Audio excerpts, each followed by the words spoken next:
Hello बच्चों, welcome to digital teaching of Aditya Birla intermediate college Renukoot Sonbhadra.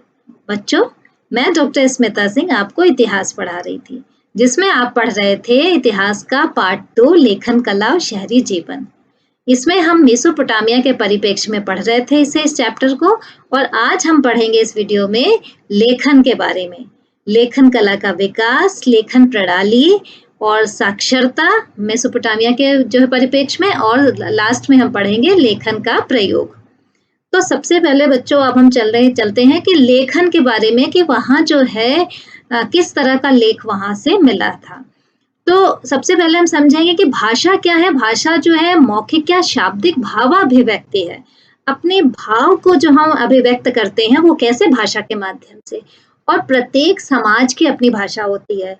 जैसे जब मानव शुरू में बोलना शुरू किया, कोई भाषा नहीं थी, वो बोलना शुरू किया तो आपस में एक दूसरे से किसी चीजों को देख करके कुछ अजीब सी आवाज निकली। उस आवाज को धीरे धीरे एक दूसरे से मैच करते करते वो जैसे अपने भावनाओं को व्यक्त करने लगे, तो वो क्या हुआ, एक तरह से फिर भाषा बन गई।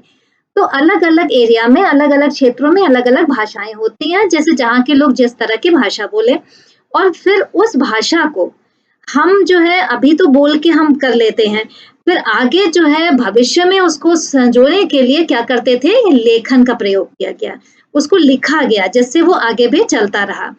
तो उच्चारित ध्वनियां, जिन चीज को हम बोलते हैं, उन ध्वनियों को दृश्य या संकेत या चित्रों के माध्यम से जो प्रदर्शित किया जाता है, वही क्या है, लेखन है। उसको हम लिख करके तो जो है भाषा को जो है कि या तो चित्रों के माध्यम से हम अपने भावों को व्यक्त करें, या कोई संकेत बना करके, या चित्रों के माध्यम से, या कोई दृश्य बना करके। और मेसोपोटामिया में जो है इस तरह की भाषा का प्रयोग बहुत पहले हो चुका था। तो पहली जो पट्टिका मिली है, वहां पे जो लिखी हुई चीज मिली थी, वो एक मिट्टी की पट्टिका पे लिखी हुई चीज मिली थी।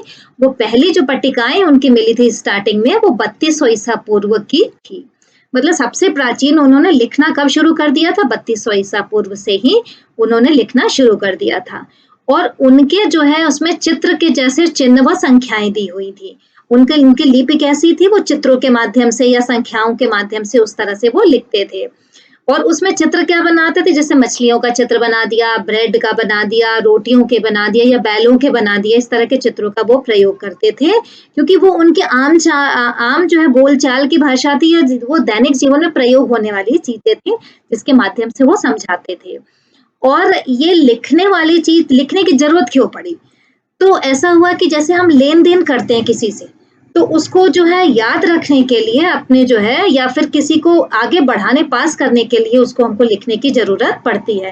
जैसे गांव में अमूमन क्या होता है कि जो बहुत पढ़े लिखे नहीं है, अनपढ़ लोग हैं, वो भी क्या करते हैं कि अपने लेन देन का हिसाब अपने ही भाषा में, अपने समझ के लिए किसी भी तरीके से उसको लिख करके उसका हिसाब किताब रखते हैं। तो लेन देन का हिसाब किताब, क्योंकि व्यापार होता था उस समय भी, तो उसका एक रिकॉर्ड रखना होता था, तो इसलिए उन्होंने लेखन कला का प्रयोग करना शुरू किया। अब लिखते कैसे थे, तो मेसोपोटामिया के लोग जो है मिट्टी की जो गीली पट्टी बनाते थे, उसको जो है उस पट्टी पे नम जो है नम चिकनी सतह होती थी, मतलब सूखने नहीं, जो गीली ही सतह होती थी, मुलायम होती थी, उस पे सरकंडे की नुकीली तीली होती थी, उसी से दाब बना बना करके वो उस पे लिखते थे।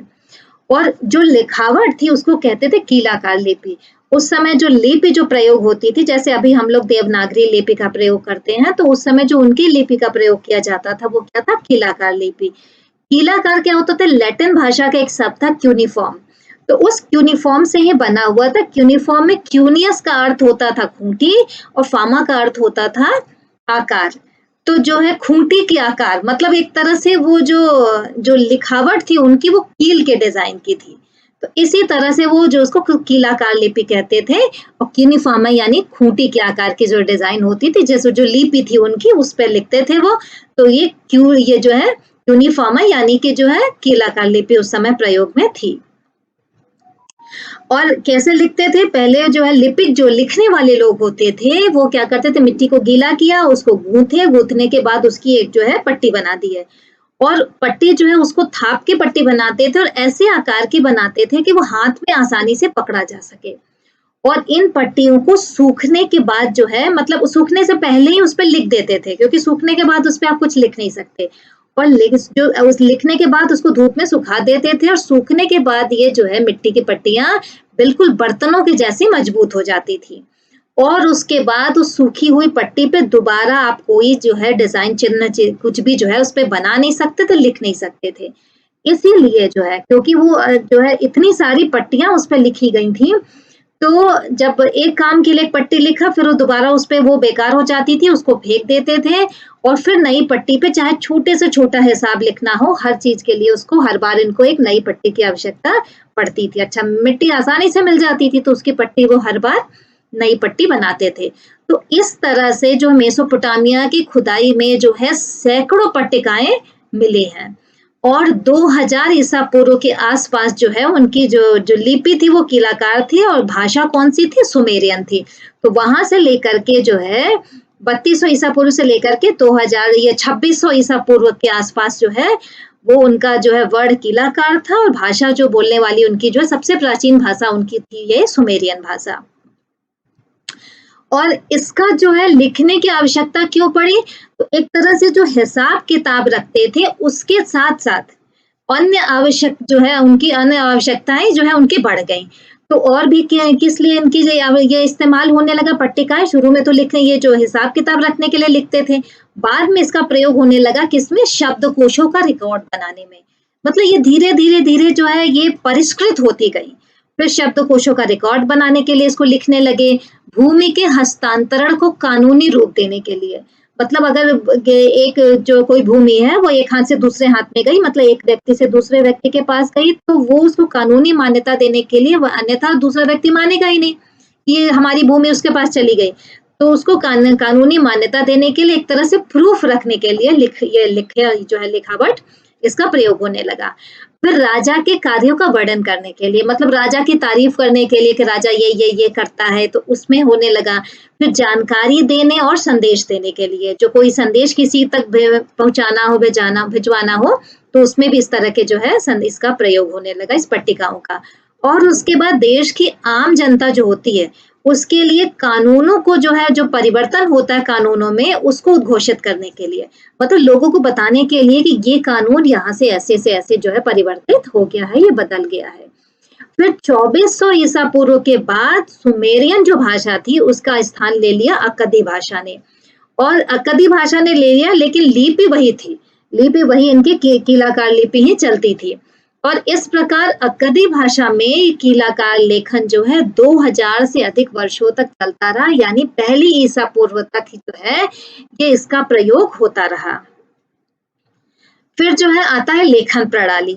प्रणाली क्या थी इनकी? तो जो है लेखन कला जो है मानव सभ्यता के लिए जो लेखन कला का आविष्कार था वो सबसे बड़ी देन थी, क्योंकि इसी के माध्यम से हम जो है अपनी बातों को आज भी कह सकते हैं, भविष्य के लिए भी सुरक्षित रह सकते हैं। कुछ भी अच्छी बात हो जो कुछ है और जो है जब से प्राचीन समय की जो बातें चीजें हैं हम लिखा हुआ मिल जाता है तो हम उससे पढ़ के उसको समझ सकते हैं। तो ये बहुत बड़ी देन थी मानव सभ्यता के लिए। और आरंभ में ये कैसे लिखते थे? प्रणाली क्या थी इनकी? तो वस्तुओं का अंकन जो करते थे वो चित्रलेखों द्वारा करते थे। चित्र बना के, जैसे बच्चों इसमें दिया हुआ है कि बैल का चित्र बना है या अनाज का बना है, मछलियों के चित्र बने हैं, उसके माध्यम से ही अपनी बातों को समझाते थे। बाद में वस्तुओं के अंकन के लिए किसी विशिष्ट सरल संकेतों का इजाद किया गया, मतलब धीरे धीरे ये परिष्कृत होता गया। तो बाद में थोड़ा सा डिजाइन उसकी चेंज होती गई। और इसके बाद आगे चल के भावों को व्यक्त करने के लिए विचारों, नामों और शब्दों के लिए भी एक जो है विशेष संकेत का जो संकेतों को इजाद किया गया, मतलब अलग-अलग संकेतों का आविष्कार किया गया। और इसके बाद क्या कि दो चित्रों को एक साथ मिलाकर उसको एक साथ बनाकर भाव व्यक्त करने के लिए जो है वो चित्रों को जो प्रयोग किया जाता था उसको भाव चित्र कहा जाता था। जैसे जो है कोई पहाड़ और उसके बाद जो है किसी लेडी का चित्र बना दिया तो वो पर्वतीय महिला हो गई वो, तो वो दोनों को एक साथ मिलाकर के भाव चित्र के माध्यम से जो है उसको प्रदर्शित करते थे ये।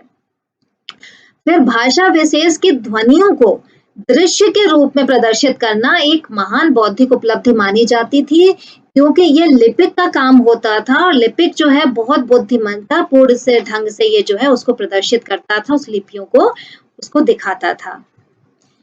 अच्छा, इसके बाद हम पढ़ेंगे अब साक्षरता। साक्षरता क्या थे? मेसोपोटामिया के लोग जो है बहुत ज्यादा पढ़े लिखे नहीं थे, लेकिन जो है वो चीज़ों को जो है जानने समझने की इच्छा उनके में बहुत थी। तो वो क्या करते थे, अच्छा पढ़े-लिखे इसलिए भी नहीं थे कि प्रतीक व चिन्हों की संख्या सैकड़ों में थी। पहले जो बहुत ज़्यादा संख्या थी और बहुत पेचीदे थी, तो इतना पेचीदा थी कि उसको याद करना मुश्किल होता था, तो बहुत कम ही लोग जो होते थे वो लिपिक होते थे। और केवल सीखने के लिए जो सैकड़ों संकेत थे, लेकिन इसमें से कुछ संकेत भी इतने जटिल थे कि उसको जो है याद रखना बहुत मुश्किल होता था। और अधिकतर लिखावट जो है बोलने के तरीकों को दर्शाती थी कि जो है वो भाव क्या है, क्या बोलना चाहते हैं, उसी को जो है प्रदर्शित करता था इनका ये लेख जो है। और अगर राजा की संख्या होता तो राजा स्वयं अगर पढ़ लिख न सकता था, तो वो चाहता था कि प्रशस्तिपूर्ण अभिलेख जो है, उनमें उन सारे तथ्यों का उल्लेख किया जाए, राजा के बारे में, राजा के कार्यों के बारे में, वो सारी चीज़ों का वर्णन किया जाए और राजा चाहता था कि आगे भी चले, आगे आने वाली पीढ़ी भी इन चीज़ों को पढ़े, लिखे और समझे। और हालाँकि अधिकांश भाग के लिए जो है लेखन के तरीके जो है तरीके में बोलने को प्रतिबिंबित किया गया। मतलब उसको ये बताया गया कि इस तरह से जो है राजा का दूत आता था तो बोलता था कि उसने इस काम को मुझे करने के लिए दिया और मैंने इस काम को पूरा किया। तो राजा की बात को भी उसमें जो है ये लिख करके इसको प्रदर्शित किया जाता था। अब लेखन का प्रयोग कहाँ होता था, कैसे होता था? तो जो है शहरी जीवन, व्यापार व लेखन कला के बीच एक बहुत बड़ा संबंध था। शहरी जीवन जो होते थे वहाँ के लोग व्यापार करते थे, व्यापार के लिए बहुत ही आवश्यक था ये लेखन कला, कोई भी चीज़ लिख करके उसका रिकॉर्ड रखने के लिए। तो सुमेरियन महाकाव्य में वर्णित है, इसका पूरा वर्णन है सुमेरियन महाकाव्य में कि उरूक नाम का एक बहुत ही खूबसूरत शहर था और वहाँ के शासक का नाम था एनमरकर। और एनमरकर क्या किया कि सुमेर के व्यापार की पहली घटना एनमरकर से संबंधित है। एनमरकर वहाँ का शासक था और पहली जो लिखावट हुई वो इसी से संबंधित है। हुआ क्या था कि वहाँ पे बहुत खूबसूरत मंदिर था उसके पास। तो उसने क्या किया, उस मंदिर को वो सजाना चाहता था, तो उसके सजाने के लिए उसको बहुमूल्य रत्न और धातुएँ चाहिए थी। अब उन चीज़ों को वो मँगाना चाहता था तो वहाँ तो मिलता नहीं था। तो वो सोचा दूसरे देश से मँगा लेते हैं, तो एक दूर का शासक जो था एक जो है दूर देश था अरट्टा। अरट्टा देश के शासक के पास अपने दूत को उसने भेजा और राजा जो है जब भेजा तो वो दूत जाता था और ऊंची-नीची पहाड़ियों को पार करते किसी तरह, उसमें बीच में वर्णित है ये भी इस महाकाव्य में कि जब वो पहाड़ पे चढ़ गया तो उसको लगा कि नीचे से जो लोग देख रहे छोटे-छोटे दिख रहे थे, तो उनको लगा कि चूहों की तरह वो उसको जो है प्रणाम कर रहे हैं। इस तरह से वो कई पहाड़ों को पार करते वहां पहुंचा और पहुंचने के बाद वो बिल्कुल बता नहीं पाया, समझा नहीं पाया, कह नहीं पाया कि उसको क्या चाहिए। फिर इसके बाद वो वापस आ गया, तो उसमें इस तरह से राजा बहुत नाराज हुआ। फिर राजा ने क्या किया कि अपनी जो चीज़ उसको चाहिए थी, उसको एक पट्टिका पे लिख करके फिर उसको उसने जो है दूत के हाथों से भेजी। तो उसके बाद इस तरह से वो राजा के पास से वो सारी चीज़ें उसके पहुँच गई। तो इस तरह से उसने जो पट्टिका लिख करके भेजी, वो पहली पट्टिका थी जो एक तरह से व्यापार के माध्यम से जो है लेखन की व्यवस्था की गई थी। क्योंकि वो पट्टिका दूत के माध्यम से उसने भेजा और उसके बाद उस पट्टिका जो है वो उसी तरह से व्यापार होने लगा। मतलब खाली हाथ तो उसने भेजा नहीं, जो चीज़ें चाहिए थी तो कुछ दे करके कुछ लेना था। तो ये व्यापार चलने लगा। तो इस तरह से और उस जो है महाकाव्य में और इन जो है पट्टिकाओं के माध्यम से मेसोपोटामिया की शहरी संस्कृति की झलक भी हमको मिलती है। ये पट्टिकाएँ हैं तो हमें जो है सारी चीज़ें उस टाइम के बारे में पता चल सकी है। ओके बच्चों, तो यहाँ हमारा ये चैप्टर समाप्त हुआ और अगले में जो है फिर हम आपको इसके बारे में ये जो है मेसोपोटामिया का जो शहरीकरण, मंदिर और राजा के बारे में हम अगले वीडियो में आपको बताएँगे। Thank you.